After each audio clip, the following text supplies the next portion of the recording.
4 mois, nous avons quand même fait de grands pas. D'abord, avec le Conseil présidentiel, nous avons établi le comité de pilotage qui lancera le mardi 12 novembre, lancera ses premières activités. Mais surtout, nous avons eu la bonne nouvelle hier, nous avons pu sécuriser le financement adéquat pour permettre au comité de faire son travail.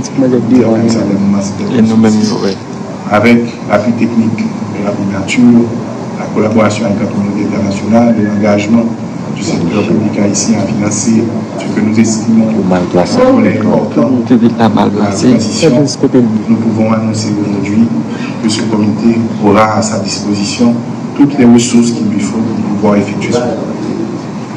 Nous avons pu aussi en 7 mois mettre sur pied le conseil électoral, bien qu'il y ait un procédement, mais nous sommes convaincus que le conseil présidentiel travaille d'arrache-pied pour pouvoir assurer que le conseil a toutes les capacités qu'il lui faut pour pouvoir avancer très vite dans le mandat qui lui a été donné. Ces 2 chantiers envoient un signal très clair aux politiques. Malgré la crise sécuritaire, nous allons avancer vers les élections. Nous nous sommes engagés à le faire et nous allons le faire. Ils envoient un signal très clair aux politiques que c'est le moment pour vous de venir participer activement et constructivement dans ce dialogue sur la Constitution, mais aussi c'est le moment de commencer à vous organiser pour vous préparer à aller aux élections, à mobiliser, à sensibiliser la population pour que nous puissions une fois pour toutes rompre avec des décennies de pratiques qui nous ont de manière continue emmenés vers cet abîme que nous vivons aujourd'hui. Ainsi, avec le lancement de la conférence nationale par le comité de pilotage, dont les résultats des assises serviront également à la révision constitutionnelle, le processus référendaire électoral devant s'achever entre le début et la fin de 2025 est lancé vers l'aboutissement de la transition au 7 février 2026 avec les élus à la gouvernance du pays, dont un président élu et un président ou une présidente élue évidemment. La mise en œuvre, la réalisation et l'aboutissement de ces 2 grands chantiers de la transition constituent, à n'en pas douter, de grands défis dans le contexte sécuritaire, économique, social, humanitaire que vous connaissez tous. Cette journée d'échange sur les défis et les conditions de réussite du processus référendaire électoral arrive donc au bon moment dans le cheminement des délais impartis de la transition pour ces 2 chantiers. Dans mes discussions bilatérales, je sais qu'il y a souvent beaucoup de scepticisme sur les élections l'année prochaine dans le contexte de crise où nous vivons. Ma réponse est toujours la même.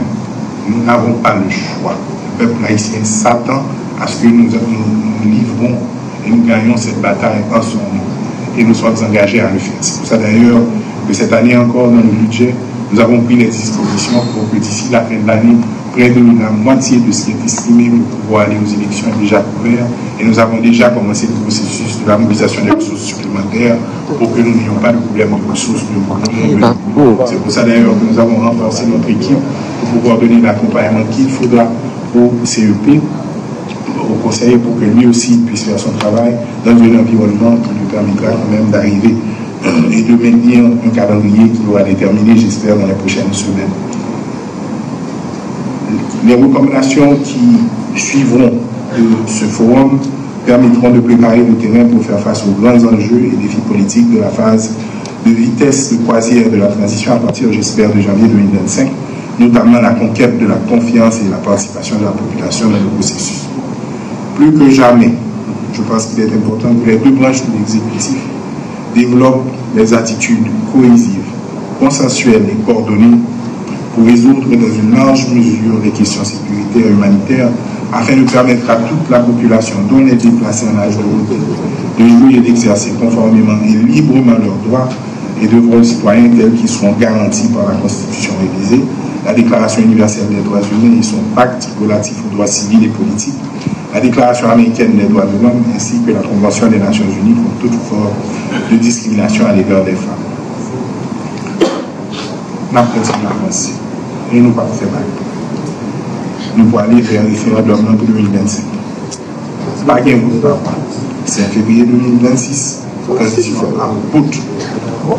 et tête pays qui sortit dans bon genre d'élection, sans magouille, sans violence, sans contestation. C'est garanti ça, je dis. Merci.